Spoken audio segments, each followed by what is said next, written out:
continuamos, vamos a analizar cómo está el sistema judicial en Ecuador, también el caso del Consejo de la Judicatura y la comparecencia del presidente del Consejo de la Judicatura, Mario Godoy. Me acompaña en esta mañana el doctor Esteban Ron, decano de la Facultad de Ciencias Sociales y Jurídicas de la Universidad Internacional SEC. Buenos días, bienvenido. Muy buenos días, Yesenia. Gracias por la invitación, honrada con la misma. Vamos a empezar por analizar el sistema judicial en Ecuador. ¿Cómo nos encontramos en este momento, doctor? Lamentablemente, y siendo que represento a la profesión en este caso, tendría que decir que nos encontramos en una debacle. Te diría que hasta hace pocos meses y cuando este pleno del Consejo de la Judicatura se reafirmó por parte del Consejo de Participación Ciudadana, teníamos conocimientos de varios déficits, se podría decir en el ámbito institucional, en el ámbito de gobernanza, en el ámbito de prolijidad, es decir, de capacitaciones, pero también en el ámbito y lo más fuerte que es la probidad para la administración de justicia.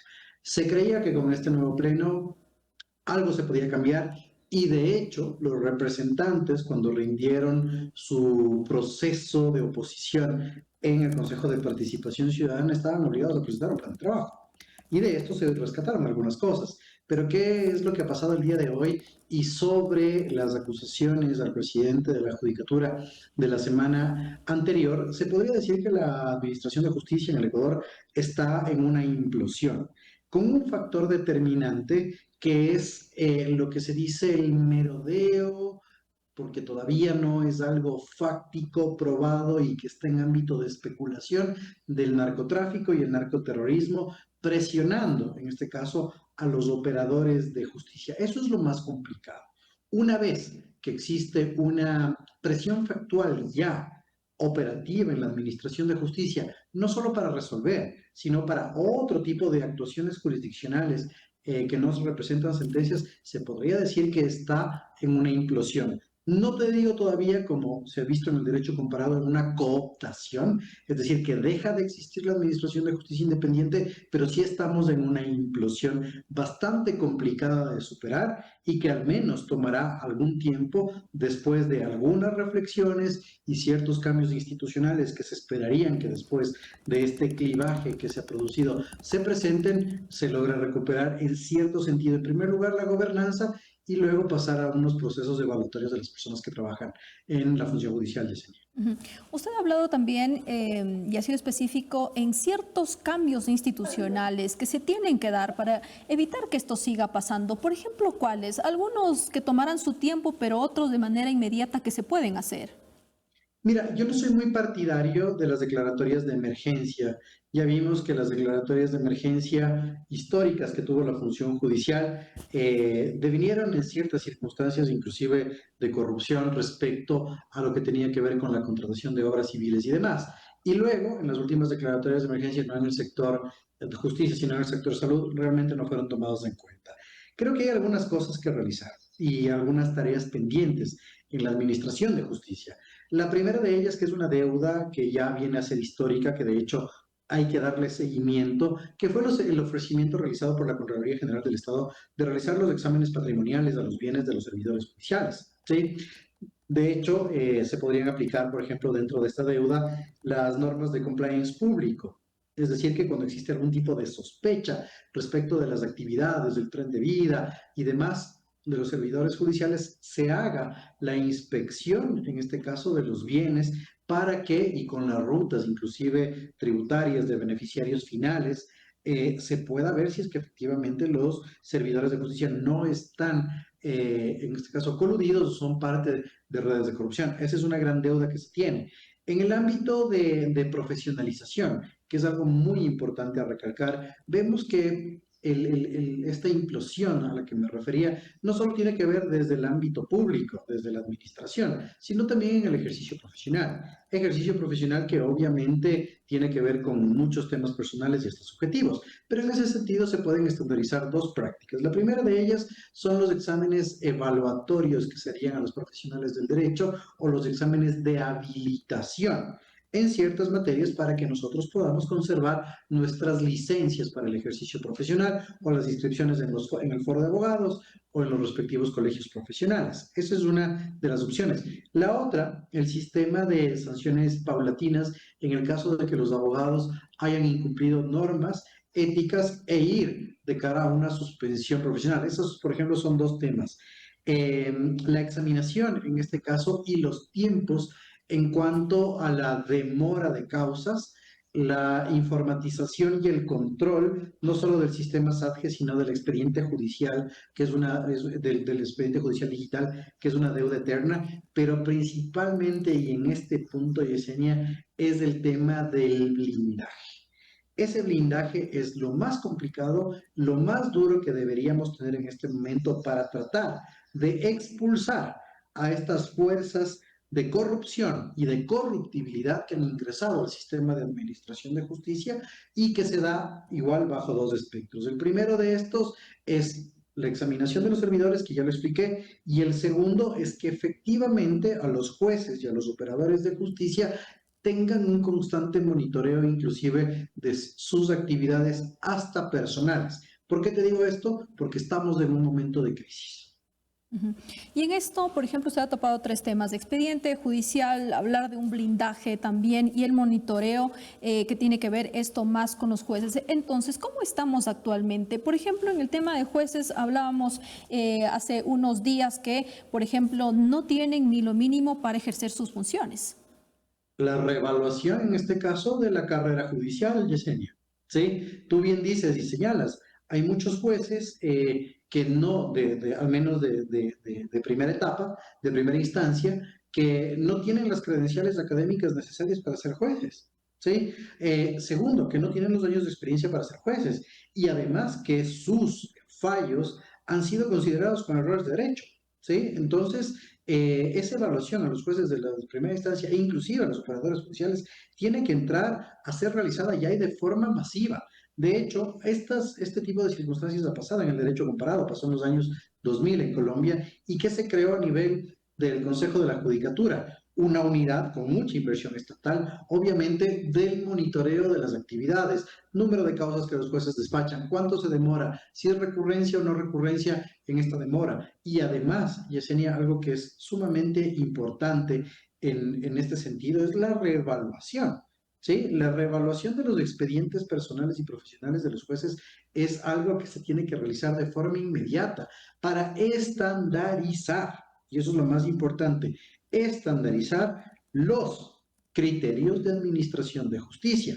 Porque mira, lo que nos pasa, por ejemplo, a nosotros en las universidades cuando capacitamos dentro del espectro, cuando las sentencias tienen que ser capacitadas, los propios jueces nos dicen que no saben cómo resolver causas constitucionales. ¿Sí? De las acciones jurisdiccionales que están obligados a conocer. Entonces, esa reevaluación tiene que ser inmediata. Y también el tema del conocimiento, Yesenia. La carrera judicial, si bien propende que se realicen capacitaciones temporales cada cierto tiempo para mantener no solo la actualización, sino superar los niveles de conocimiento, tranquilamente se podrían estandarizar pruebas para que todos los servidores, de acuerdo a sus niveles, sean ayudantes judiciales, sean operarios de citaciones y sean jueces o secretarios de juzgado, sean evaluados en cuanto a conocimientos. No puede ser que las causas judiciales, muchas de estas, caigan en nulidades por desconocimiento procesal de los jueces, Yesenia. Entonces ahí tenemos dos aspectos que se tienen que realizar. Claro, y también analizábamos, por ejemplo, los procesos de designación, como en este caso, por ejemplo, también se dio. ¿Cómo fortalecer estos procesos para que dejen de pasar ciertas cosas que deslegitiman también una designación? Las magistraturas judiciales de todo nivel, ¿sí? Sean de la Corte Nacional de Justicia, sean de cortes provinciales, sean de primera instancia, sean jueces anticorrupción o jueces multicompetentes, recordemos que tienen una función hegemónica estatal, donde los mejores ciudadanos y los mejores profesionales deberían ejercer este tipo de magistratura. ¿De acuerdo? Entonces, ¿qué es lo que se puede hacer en ese sentido? Como decía, ya pasamos de un tema de evaluación.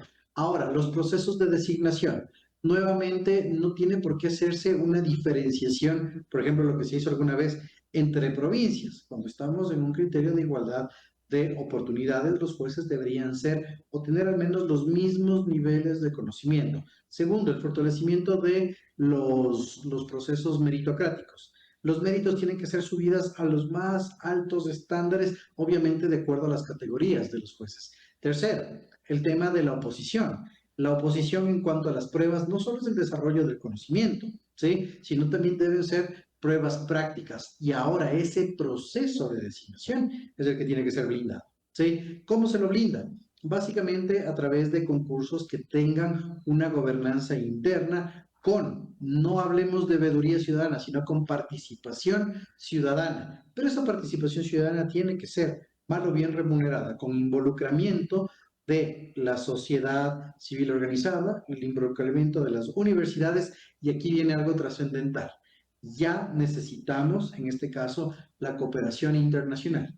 ¿Sí? He Ujú. escuchado a profesionales del derecho, a colegas que han mencionado que inclusive para los procesos de designación del Consejo de la Judicatura deberíamos apelar a una supervisión o una ayuda internacional para que efectivamente cuando exista este tipo de concursos y tienes una supervigilancia internacional, te vas a cuidar más.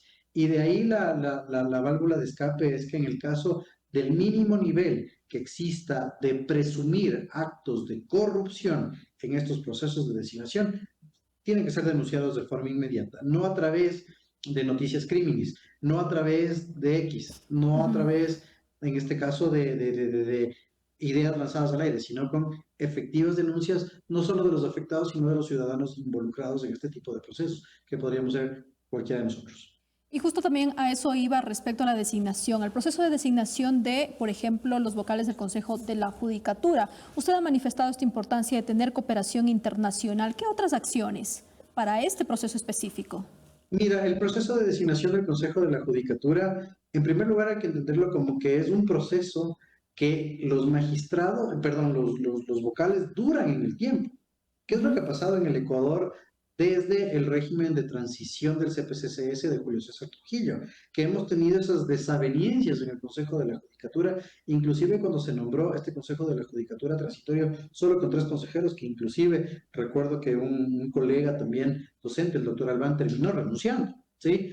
Entonces, esta desconfiguración de la judicatura no es así lo habitual. Lo habitual es que los vocales duren en el tiempo.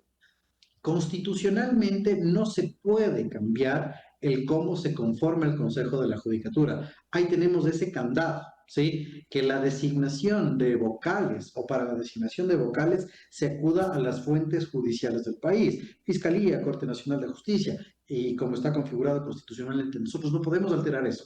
Pero, ¿qué corresponde? Claramente, según el Código Orgánico, inclusive de la función judicial, que de dónde devienen los nombres, hagan realmente procesos de escrutinio personal, porque estamos hablando de vocalías cuasi magistraturas, profesional y hasta político de las personas que van a designar. ¿Qué es lo que ha pasado últimamente en el Consejo de la Judicatura? Que no se han hecho los escrutinios previos y que de alguna forma llegan con un tipo de deuda política los vocales. Sí, en este caso se está discutiendo la situación del presidente de la Judicatura, pero previamente en el Consejo de la Judicatura tiene un presidente que está privado de libertad por sentencia condenatoria ejecutoriada, como el caso de Wilman Terán. Entonces, estas situaciones hacen que el descrédito de la unidad administrativa de la función judicial prácticamente sea entendida como un tema absolutamente político. Y la otra cosa es que el tema meritocrático y nuevamente de conocimiento tiene que ser elevado. Si bien son las autoridades judiciales del Estado las que tienen que hacer esta designación, ¿por qué no pueden hacer un concurso interno previo como para hacer una designación clara y básica? ¿Por qué no apelan, en este caso, a funcionarios de carrera de la Corte Nacional de Justicia, de la Fiscalía General del Estado, para que efectivamente vayan en esa consolidación y no sean personas que respondan a un interés político coadyuvante y coyuntural? Y justamente el presidente del Consejo de la Judicatura, Mario Godoy, compareció ante el Pleno de la Asamblea Nacional en medio de tensiones, también acusaciones entre bancadas. ¿Cómo mira usted esta comparecencia? Mira, realmente la comparecencia tiene dos momentos, ¿sí? La comparecencia del presidente de la Judicatura, el doctor Mario Godoy, tiene dos momentos Ujú. esenciales. La primera de ellas es bastante técnica, ¿sí? Cuando él hace el descargo respecto de la circunstancia y de la denuncia del juez anticorrupción que presumiblemente tuvo estas presiones de orden político.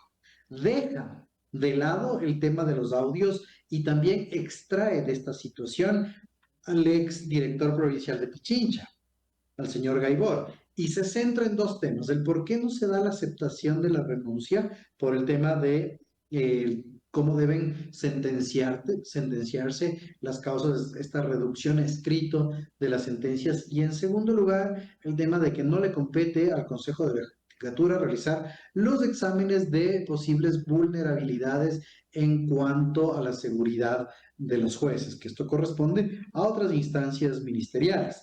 En esa parte, digamos que la intervención es bastante sólida y técnica, inclusive con citas a los acuerdos ministeriales.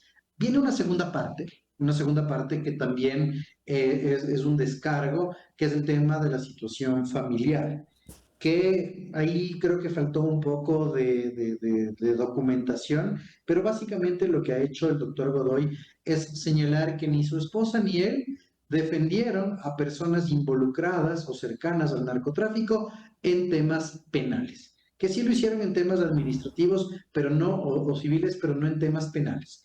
Entonces, ese es, un segundo momento. ¿Y qué genera esto? Hace y sostiene la existencia de una narrativa para un desprestigio de su nombre y de su familia. A consecuencia de esto, ¿sí? En una relación de causa y efecto, lo que ha hecho en la parte final es señalar las posibles fuentes de presión. ¿Cuáles fueron las posibles fuentes de presión? En este sentido, el enemigo del Estado, igual narrativamente hablando, que vendría a ser la Revolución Ciudadana. Y todo desemboca en una causa en específico como la del alcalde de Guayaquil. En Ujú. eso es lo que se basó la comparecencia del presidente Godoy. Pero recordemos que estábamos ante una comparecencia informativa, ¿sí? El presidente Godoy en los próximos días deberá remitir al presidente de la Asamblea todo lo que ha señalado dentro de esta información para que sostenga sus elocuciones. Pero eso es lo que te puedo decir respecto a la comparecencia, ¿no? Esos tres momentos álgidos, dos conectados y el último que ya tuvo un evidente tinte político, Yesenia. Mm. Doctor, finalizo con esta pregunta. ¿Qué puede pasar de aquí en adelante, después de lo que hemos visto, después de la comparecencia incluso? Mira, hay varias posibilidades en lo que la Ley Orgánica de la Función Legislativa establece y lo que políticamente se puede intuir. Primero, ¿sí? Es que después de esta comparecencia vengan más pedidos de información, si es que la entrega de información del doctor Godoy no ha sido suficiente. Pero esto tiene que ser canalizado a través del presidente de la Asamblea y ver en qué comisión cae. ¿Dónde debería caer? Se hablaba de la Comisión de Justicia y Estructura del Estado, pero nada más que eso. Eso en una primera instancia, ¿no? Después podría haber un pedido de juicio político. El juicio político que anunció inclusive el presidente Godoy, señalando que sería impulsado por la propia Revolución Ciudadana.